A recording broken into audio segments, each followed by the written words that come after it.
Okay, I'm going to start with our learning sponsors as we get settled and then go into the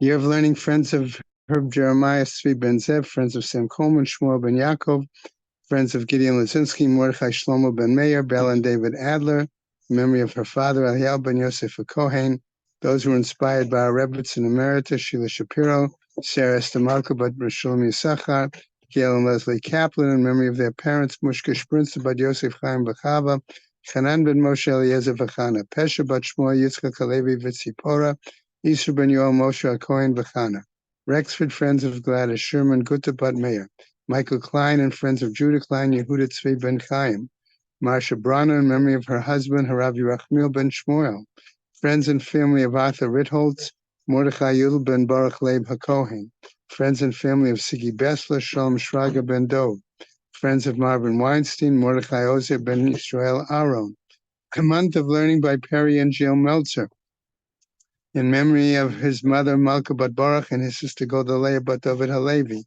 Carol and Josh Sanborn, in memory of her father, Yehoshua Shir Ben Moshe Yehuda Cohen, Ike and Evelyn Blachor, Hakarata Tov is continuing recovery from recent surgery.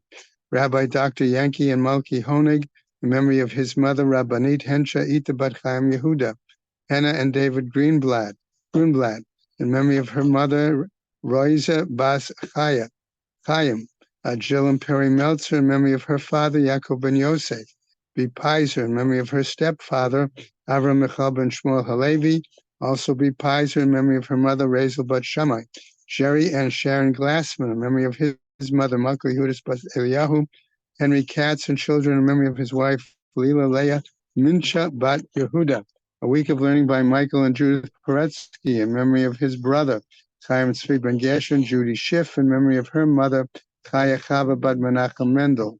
We have a day of learning by Sidney and Sandy Goldschmidt, in memory of his father, Chaver Ephraim Ben Chaver Moshe Yehuda, by Jules and Deborah Marks, in memory of his father, Avram Yitzchak Ben Yehuda.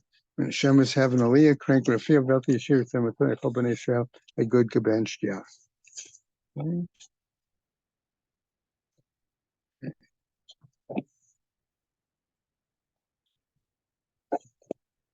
Okay.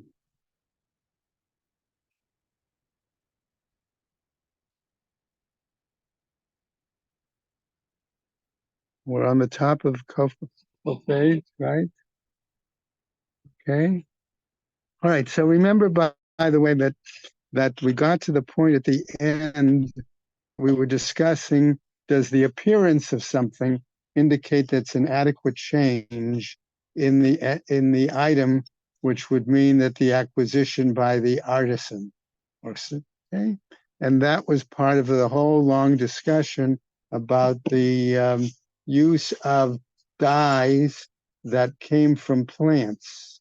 That led us then to a short discussion so far on the issue of a couple of varieties of plants in particular, but more generally trying to use the example of plants that were orla or plants that were shvi'is, and did that have some implications in terms of using those examples where the item, in a sense, still had some element of its, I'm going to call it, lack of a better term, originality, okay? And therefore it retained its status.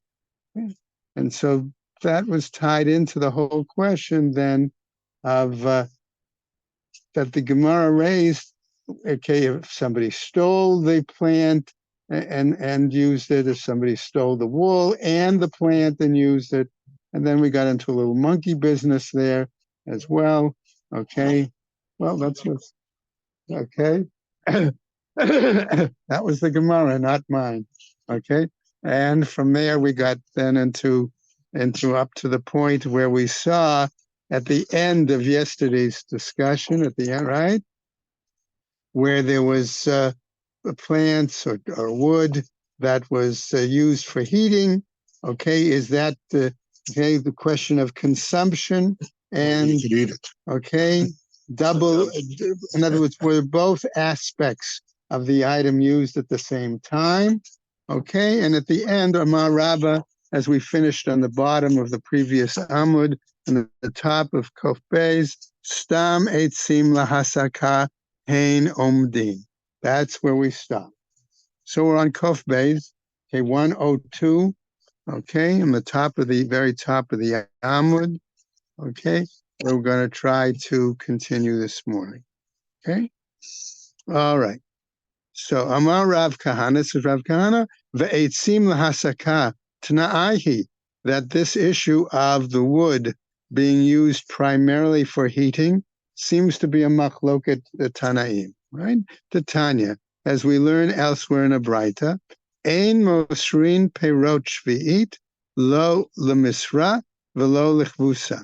Okay, one does not pass on or hand over, okay, that produce, that's Shvi's produce, either for soaking, and the example would be flax, for example, for spinning, okay, because the benefit there, okay, would be, okay, later, velo likfusa, or for laundering, because there too, by laundering the item, the benefit is later afterwards because you'll be wearing a clean garment.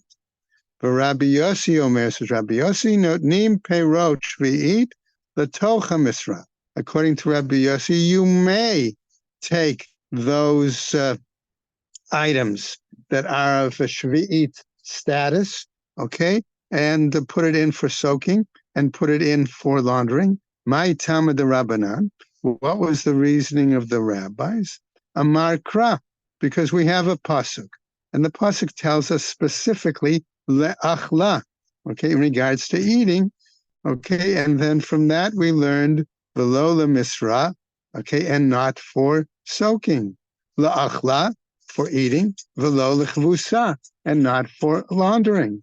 Rabbi Yossi Omer, but however, Rabbi Yossi's understanding of this of the pasuk was that another part of the same pasuk, Amar Kra lachem, for you, namely lechol tzarchechem, for all of your needs.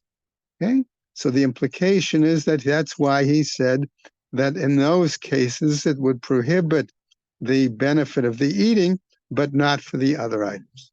V'Rabbanan, right? V'Rabbanan nami, and as far as the rabbis go, also haktiv lachem, isn't it written for them the word to use? So what are they going to do with that word? How are they going to darshan that word? Lachem dumia de la'achla. Okay, for you, namely anything similar to the benefit, same way you might get benefit from eating, therefore you would get benefit from the soaking or the laundering, and therefore likewise that would be prohibited.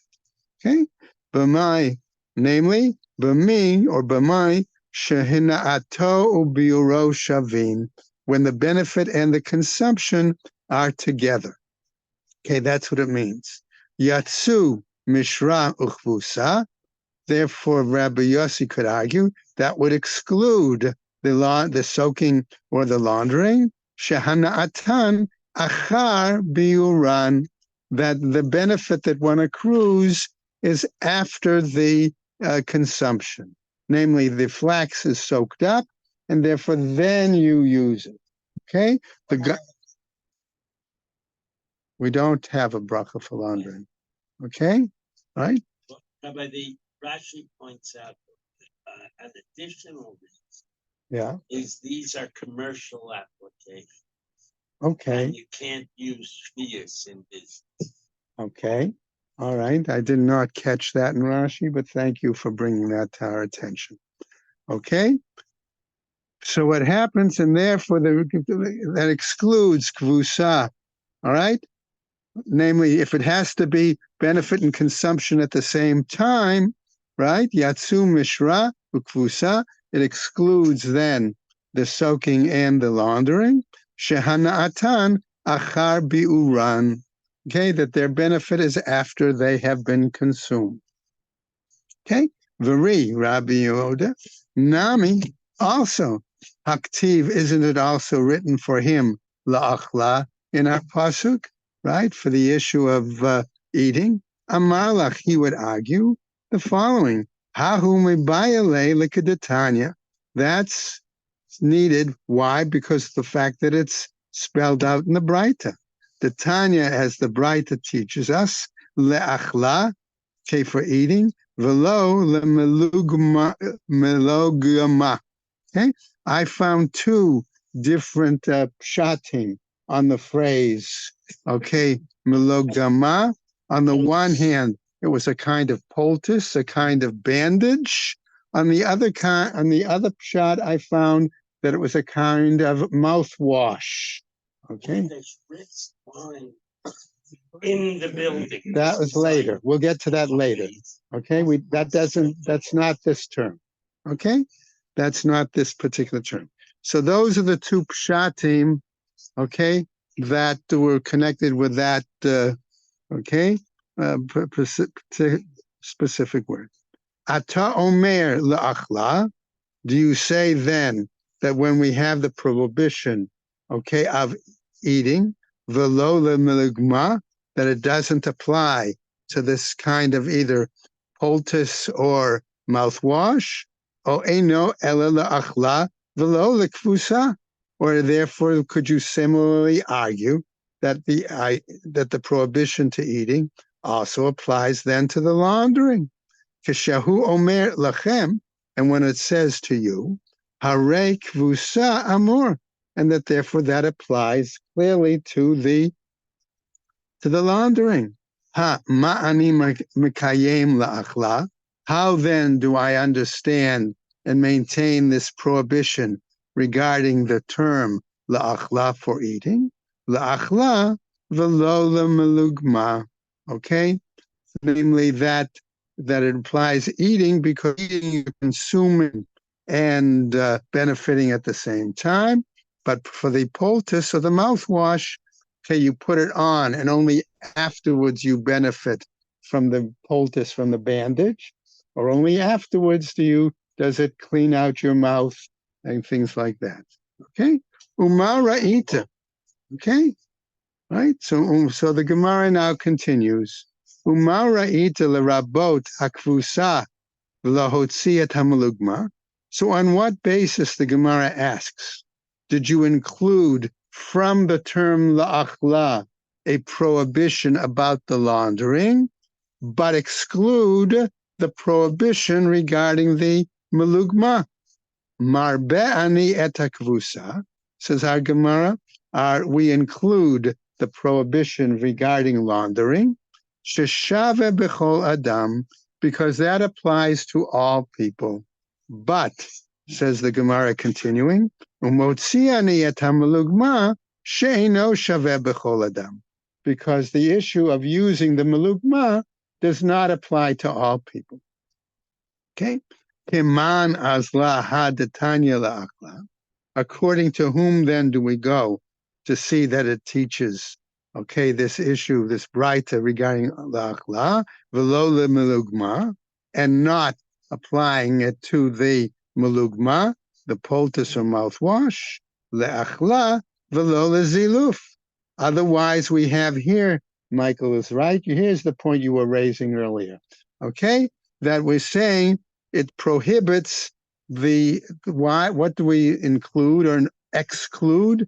La'achla, this eating that combines the benefit and consumption, versus other situations. For example, lo ziluf, to sprinkling. That's the use of wine inside a house in order to deal with various odors, right? Okay, la'achla, v'lo la'asot mimena apiktivizin. Okay, in other words, to do some sort of it's an emetic which causes vomiting, right? Okay, Kiman, according to who is this view? Okay, Kirabi Yossi. It's the view of Rabbi Yossi, by the way, who, remember, up in the top of the Amud was the one who excluded the soaking and the laundering. So in other words, those aren't the only two items that he excludes. Anything that Okay. is not consumed completely as its benefit. Right. That's what Or, Rabbi and, Yosef. or anything that is commercial. Well, all right. So Karabi Yossi, the Karabanan, because if it was the view of the rabbis, Ikanami Mishra Ukvusa, then you would have also had to have included, according to the rabbis, the prohibition applying it to the soaking and the laundering. Okay. All right. Now we go on to Rabbi Yehuda. Okay. Now we're going to see that, remember, Rabbi Yehuda was the one who had a totally different view than Rabbi Meir in this situation, right? Okay. What did, I just want to jump back quickly to the Mishnah. Okay. Rabbi Yehuda Omer, Im Hashevach Yater al Hayetzia, that was back on 100 Amud Beis, all right, said Rabbi Yehuda again, Im Hashevach Yater al Hayetzia, if the improvement was greater than the expenses, Notain lo et Hayetzia, we pay him his expenses. Ve'im Hayetzia Yetera al Hashevach, and if the expenses are greater than the improvement, Notain lo et Hashevach, we give him the money for the improvement. Okay, not both, and only that which is the lesser of the two. Okay, that was Rabbi Yehuda. Okay, so that what he says, Omer Hashevach, etc. And now we're going to see a mnemonic device, a samech beis nun, and each of the letters stand for the middle letter of the name of the rabbis that are involved in the discussion. Okay, namely Rav Yosef for the samech, Rabba Abba, okay, and then Rav Huna. Okay, all right, let's see what happens as we continue about the middle of the Amud on Kof Beis. Okay, Yativ Rav Yosef, Achorei the Rav Abba, okay, Kame the Rav Huna. So that's how they were sitting, and all right. V'yativ Rav Huna v'ka'amar, and Rav Huna was speaking and said, Halacha ka Rabbi Yoshua ben Karcha, that the law is like Rabbi Yoshua ben Karcha, v'halacha ka Rabbi Yehuda, and the law is like Rabbi Yehuda, which is particularly our case. Ha'adrinhu Rav Yosef la'ape, and Rav Yosef turned his face. In other words, he looked the other way, as if to give him a negative response to that statement. Amar, saying, and then as follows, we're assuming it's Rav Yosef who's now talking, Bishlema Rabbi Yoshua ben Karcha itztarich. That's appropriate regarding Rabbi Yoshua ben Karcha. That was necessary. Saka da'atach, because it's possible, Amina, I might have thought, Yachid v'rabim halacha kirabim, that normally we hold, okay, an individual versus the majority, the law goes by the majority. However, kamash malan halacha kiyachid. However, in that particular case, okay, the law is like Rabbi Yoshua ben Karcha and not like the majority. Okay, so it's a unique situation. Okay, now Rabbi Yoshua ben Karcha, Maihi, what was that argument in that situation? Titania, as taught in the Braita. Rabbi Yoshua ben Karcha says Omer as follows: Malve b'shtar ein nifrein mehen. If one is trying to deal with a loan and they got it through Gentiles, we do not use a written loan document with regards to Gentiles close to the time of their holidays. 2 days. Okay, right? Malve al peh. If the loan, however, was done verbally and not written document, nifrein mehem. One then may make the arrangements for the loan that's satisfying. He can collect it. Right? He's willing to pay, and it's only verbal. Okay. And you take the money when you can. Okay. Mipnei shahu kimatzil miyadam. Why? Because it's as if you're saving the money from them. Why was there the 3-day? As Michael points out in the Gemara, the example is because they were the concern that they would use that money to apply it towards a korban for their holiday. That was the basic issue in the Gemara. Okay, it's found in someplace in Avodah Zarah. Better to get their money before they spend it. That's exactly. Yeah. That's the But case. that's only if it's verbal. Right? Right. Ela halacha. Right. Okay. So let's focus on this Gemara. Okay? All right. So what happens? Okay. Okay. So, gentlemen. Okay, so let's go on now back with our Gemara because he agreed with the one case of Rabbi Yeshua ben Karcha, but he disagreed. He disagreed with the question, the point of the other case. Ela halacha ka Rabbi Yehuda lamali. Why then did he say that the law was like Rabbi Yehuda? Machloket. Why? Because there's a machloket here. V'achar kach stam. Because normally, okay, when we get to examples of the, I'm going to call it, for lack of a better term, the editing or the structure of the texts of the Mishnah, okay, what happens? Machloket, when there is a machloket, v'achar kach stam, and afterwards there's a general statement made which is not attributed to anyone specifically. Silent majority. Okay, well, we don't know that. Okay, stamhi. Okay, umachloket v'achar kach stam. Okay, and in that case, when we have the argument, and then again a unidentified, say, attributed, right? Halacha kestam. The law is like the unattributed general statement. Machloket, and what do we have? Machloket b'Baba Kama. When we have an example of a machloket in Baba Kama, which happens to be our example, litzboa lo edom v'tzava'o shachor, to dye it red, but it was dyed black, shachor utzva'o adom, black, and it was dyed red. Rabbi Meir Omer, says Rabbi Meir, notain lo demei tzmaro, that one pays the amount of money of the wool. Okay?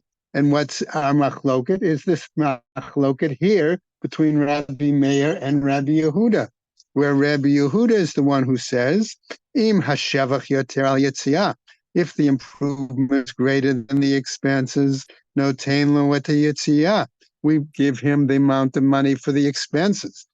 V'im hayetziah yetera al hashevach, and if the expenses is greater than the improvement, no tain lo et hashevach, we give them the money for the improvement. Ustam, but the unattributed answer to dealing with that machloket, but Baba Metzia, is found in Baba Metzia with another example. Kol hamishaneh yado al hatachtona, namely whoever changes the terms of an agreement, he is the underdog, so to speak. Okay? The extra money sometimes incorporated in the improvement? No? Yeah, but then you only pay the lesser. You pay the lesser amount. Always pay the lesser amount. V'chol hachozer bo yado, okay, and if in some cases he reneges on the agreement, okay, yado al hatachtona. Again, we say that there, right? He's got the lower hand. He's at the disadvantage. Okay, v'Rav Huna. But what about Rav Huna? Why did he say what he said? It's tarich. I find it necessary, says the Gemara, Salka da'ata chamina, because it's possible I might have thought, ein seder lemishnah, that there is no appropriate order, okay, in how the Mishnah decides the flow of the situation. Ustam, okay, and then afterwards, v'achar kach machloket. But that may be a situation where we have an unattributed statement, and afterwards the machloket. The Rav Yosef. And what about Rav Yosef's view? Ihachi, if that's the case, kol machloket v'achar kach stama. Then I would have to apply that approach to any situation where we first have the machloket and then the unattributed statement. Nema ein seder the Mishnah. I would therefore have to say then that there is no appropriate order in how the Mishnayot are edited and structured. Vistam v'achar kach machloketi. It's only when we have an unattributed and then afterwards the argument. The Rav Huna. And what about Rav Huna's view? Kilo amrinan ein seder the Mishnah. Is it possible that we might say that there is no set pattern and order to the structure of the Mishnah? All right. Where might that be an issue? Bechad masechta, only when it's within a single masech. Aval, betrei masechtot amrinan.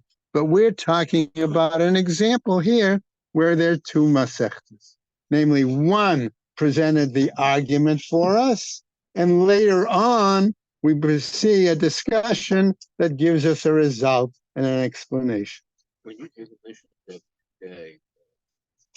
15 minutes before Mishnah, don't you find some kind of order? Within the Masech, there would.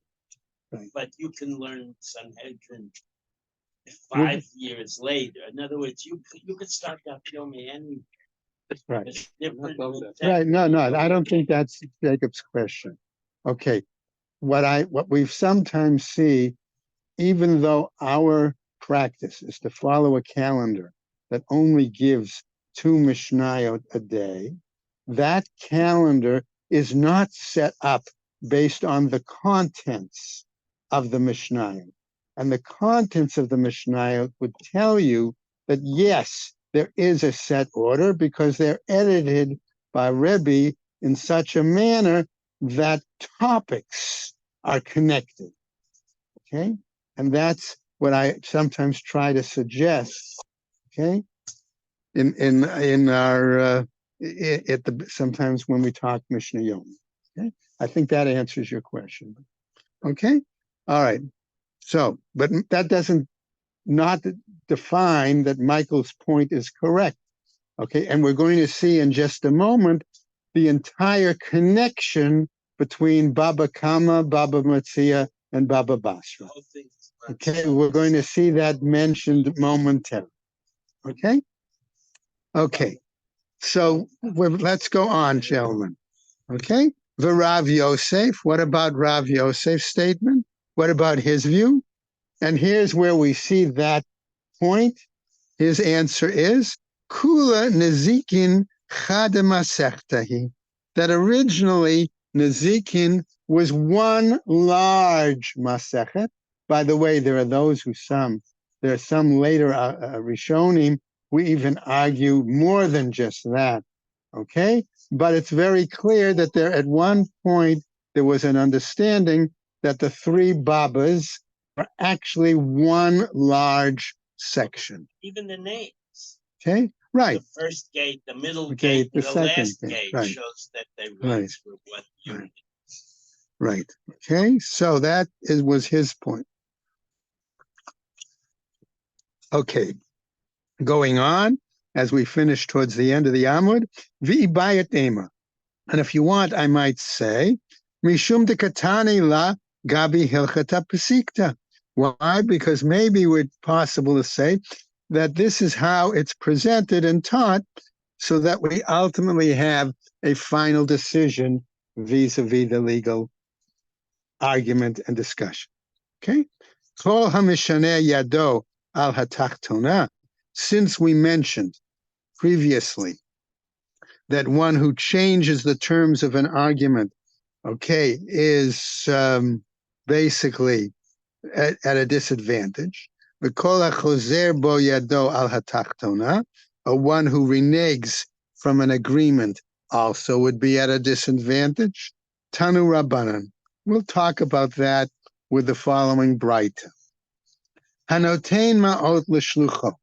One who gives money to his agent. All right? As we go to the top of the next Amud. Amud Beis likach lo chitin. To purchase for him wheat. Okay? V'lakach mehen sa'orim. And instead he purchased the barley. Okay, So'orin, to purchase barley. Lakach mehen chitin, and instead he purchased wheat. Tanya Chada, according to one Braita, im pachto, if the amount of money was reduced, okay, if there was a deduction, okay, pachto lo, okay, the deduction, okay, is applied to the agent, okay, he's the one who suffers the loss. V'im hotiru, and if there is an increase, okay, hotiru lo, okay, he would gain the increase, right? V'tane chada, but we also have another bright that tells as follows. By the way, notice what we did. We talked about machloket before, and then the way of resolving a machloket. So now we're coming back with another example of what happens where there's a machloket tanaim, and what might be the way to resolve. So the Gemara is really continuing with a methodological continuation of what was the example had been dealt with from our own case, right? So Tane Chada, another Braita teaches, okay, im pachto, okay, if it's reduced, pachtolo, okay, the detriment is to the agent. V'im hotiru, but if this other Braita tells us, if there's an increase, okay, hotiru le'emtza, namely that the agent and the person who hired the agent, the master, let's call him for the moment, split the money, okay, in that situation between the agent and we'll call him the investor for the moment, okay? Amar Rabbi Yochanan, says Rabbi Yochanan, lo kasha, it's not a problem here. Why? Okay, in terms of the first Braita, it's Rabbi Meir. Vaha, and in terms of the second Braita, it's Rabbi Yehuda. Okay, so it's not the only ours was not the only machloket that we saw between the two of them. Okay, right? Rabbi Meir de Amar Shinui Koneh. It's Rabbi Meir who holds by the idea that a change in the object implies acquisition. Vaha Rabbi Yehuda the Amar Shinui Eino Koneh, and it's that of Rabbi Yehuda's view that a change in the item does not imply acquisition. However, the Gemara tells us, Matkifla Rabbi Elazar. Rabbi Elazar is challenging this, and he says, Mimai, what's the basis? Dilma adkan lo ka'amar Rabbi Meir. Maybe up to this point, Rabbi Meir hasn't said it, Ela b'midei dechaze legufe, when it regards to something that we can visually see, that is, there's a change in the item itself. Okay? Aval l'schora, but simply in terms of merchandise, lo amar. Maybe Rabbi Meir didn't say that. Ela amar Rabbi Elazar, but rather Rabbi Elazar says, havaha Rabbi Meir. No, maybe both Braitas are statements of Rabbi Meir, velo kasha, and there's no problem really in the two different Braitas. Kan la'achila, one we're talking about when it applies to the purchase for food. Kan l'schora. The distinction is if the agent is acting, do me a favor, pick up flour at Aroma, and I'm going to bake with it. So that's for food. Use. But if I send you to but if it's something to buy for business, it's something else. Okay? So what happens, however, notice the response that the Gemara tells us. Machaku ala b'ma'arava, they mocked or laughed at this in the east. In other words, in Eretz Yisrael. The Rabbi Yochanan, aliba de Rabbi Yehuda. Okay, for Rabbi Yochanan, had the view of Rabbi Yehuda. V'chi ma hodiu lebal chitin sheyikneh chitin lebal ma'ot. So how would it be possible that the owner of the wheat, okay, would purchase wheat by notifying the person of the money? Okay, Madkifla Rav Shmuel bar Satrati. Okay, this was challenged by a different sage, okay, whose name, okay, is not common. Okay, Rav Shmuel Bar Satrati. Okay, Hachi. Okay, sounds like what he's Italian, right? No, but he's probably from one of the islands in the area. Hachi, if that's the case, afilu chitin v'chitin namilo. If that's the case, it would really apply if he purchased, if you're saying the only difference is between consumption of it and sale of it or merchandise, that should apply to whether he sells wheat, buys wheat, things like that. Namilo. Amar Rabbi Abahu. And so Rabbi Abahu responds, Shani chitin v'chitin. No, there would be a difference between wheat and wheat. The shlichute ka'avid, because buying the wheat, he was still fulfilling his mission as the agent. V'chibal habayit dami. Okay, and therefore he was satisfying, and therefore by fulfilling the mission, it is like he is acting clearly as the owner or the investor in that situation.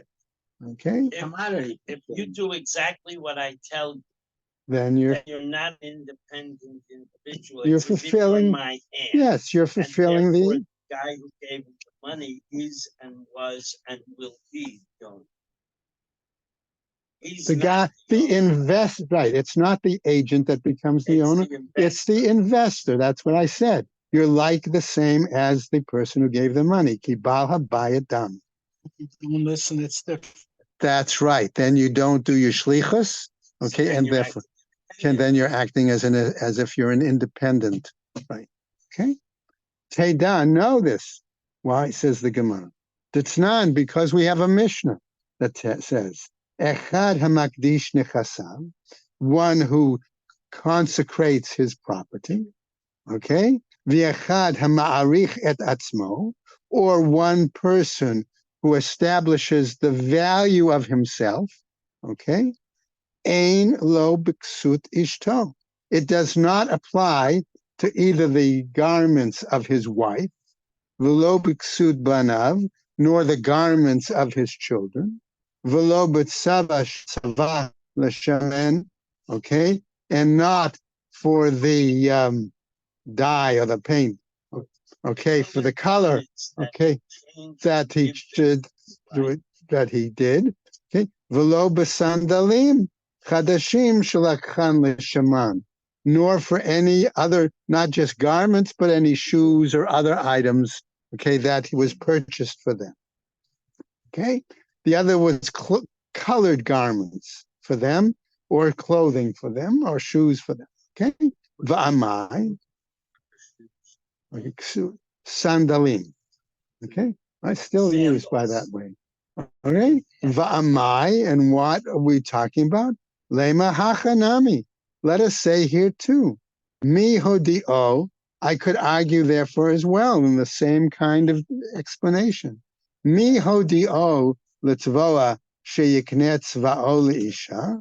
Who was it that informed him about the colored garments that he purchased for his wife? Elalav mishum de amrinin. Is it not because we still say, and we include in the parenthesis, the shlichute ka'avid ukiyad ishto dami hachanami. Okay, that he still is fulfilling the mission, his agency, and therefore it's like, okay, carrying it out the woman's requests in this case. Shlichute ka'avid, again, we're saying he does fulfill his agency, right? Uchiyad bal habayit dami, and therefore he is fulfilling the requirement of his master, the one who sent him on the agency. Okay? All right. Amar Rabbi Abba, says Rabbi Abba as we continue. No, you can't say that. Can't use that as an example. Why? Kol hamikadesh nechasav ein da'ato al ksut ishto banav. One who consecrates his property, he does not have in mind, his mindset doesn't include the garment of his wife or children. Matkifla Rabbi Zera. And Rabbi Zera challenges this with the following braita. V'chi da'ato shel adam al tfilav. What about the fact, don't we say that when a person consecrates something, he may very well include very personal items like his tefillin? Utnan. Okay, and elsewhere we learned as follows. Hamakdish nechasav, one who consecrates his property. Ma'alin lo tefillin, that this applies also to his tefillin. Amar le Abai. And so Abai responds, and yes, da'ato shel adam al tefillin. A mindset includes his tefillin. Hamakdish nechasav, the one who consecrates his property. Savar mitzvah ka'avidna, has the intent in his mind that he is fulfilling a mitzvah. Yeah. And that's why the tefillin are included. Ve'ein da'ato shel adam al ksut ishto banav. But his mindset, okay, does not include the garments of his wife or his children, mishum eva, because that might create enmity. Okay, Take your wife's clothes right? away. If you give away his wife's clothes. Okay? If he specifically said, including his wife, though. Oh, that's a different issue, right? Okay, They would still have to leave them. we would hope. Okay. Right. Matkif la Rav Oshaya, but Rav Oshaya challenges again. V'halo chayve arachin shanuka. But when we say that the obligation of setting aside one's value, declaring one's value, in other words, they're going to give something to the Beis HaMikdash, okay, equal to their personal value, all right? That's different here. Utnan, because we learn also in a bright. Chayve arachim mimashkilin otan, that the value, that obligations with regards to arachim can be used as a mishkanta, as a money value. Okay, you're giving your value to Beis HaMikdash, right? And you do not pay immediately. Right, that is go to your house and collect something as a collateral. It's connected with collateral. That's the point. Okay.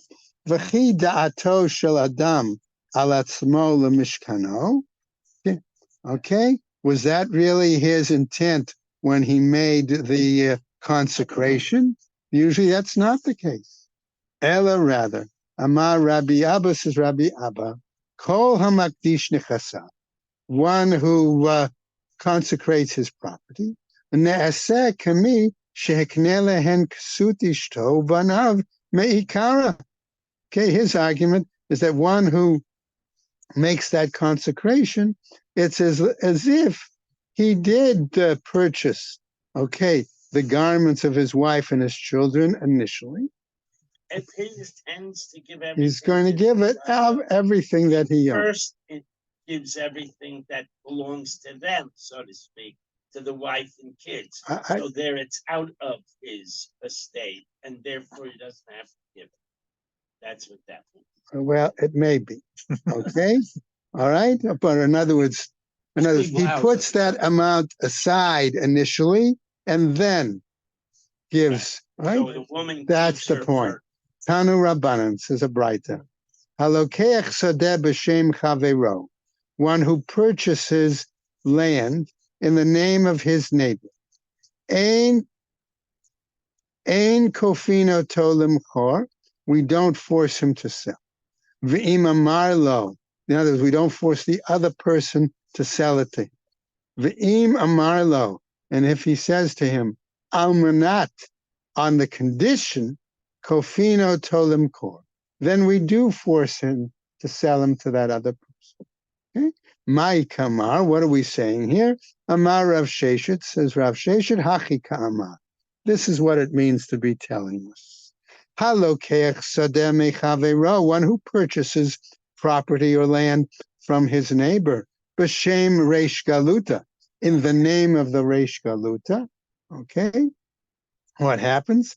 Ein kofin oto reish galuta limkor.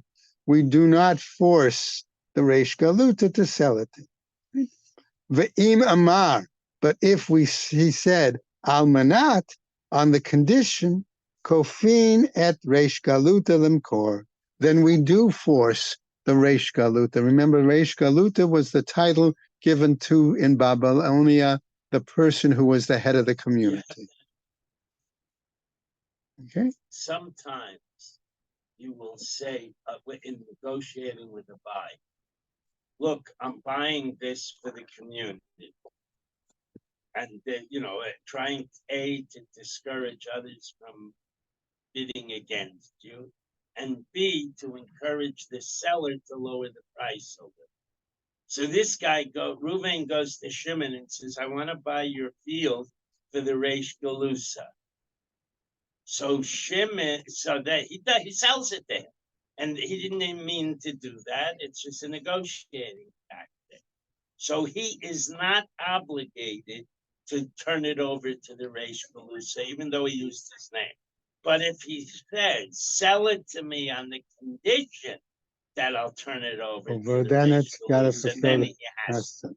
So you have to be very careful when you negotiate exactly what words. Okay. Amar, let's go on. We'll try to finish up the Amud in the time that we have left. Amar, halokech sadeh b'shem reish galuta. One who does purchase the land in the name of the reish galuta.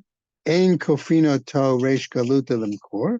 We don't force the reish galuta to sell it. Miklal demaknek kinyana lei. Why? Because it's considered like a valid sale. Okay. Lema pliga debe ma'arava. Shall we say that this is an argument, okay, in the Bnei Ma'arava, among those in Eretz Yisrael? The Amre, as they say, v'chi mi hodio lebal chitin sheyikneh chitin lebal habaya. Do we really say that one who owns the wheat, okay, is going to make an announcement, okay, that kind of an announcement or negotiations, okay, in order to purchase the wheat for the original investor? Imishum ha lo kasha. If that's the case, then there's not a problem. Kegon da odia lebal sadeh, because in that case, it's similar to acknowledging it and informing the owner of the field. Va'odi'inhu l'sahadeh. And also, likewise, he would acknowledge it to the witnesses. Ela ema seifa. But rather, I would say, look at the end of the doc text, where we said almanat, based on the question of condition, kofin oto reish galuta limkor, that we force the reish galuta to sell. Amai, why is that the situation? The lema reish galuta. So let us say the reish galuta could say in that situation, lo yikraichu ba'enai, that so to speak, I don't need your honor or your esteem. Velo zilutaichu ba'enai. I don't need your disgrace either. You don't have to, okay, either way. Ela amar abai, right? Ela amar abai hachi ka'amar. This is what we mean to say. Halokeach sadeh b'shem chavero, okay, or reish galuta. Just go over a little bit on the top. Ein kofin et hamocher lemkor, okay, zimna acharite, v'im amar lo almanat, kofin et hamocher lemkor, okay, that we don't force him to sell, but in other situation, okay, when you buy it with the stipulation of almanat, then we do force the person to sell. And we'll stop right there, a couple lines down in Kaf Gimel.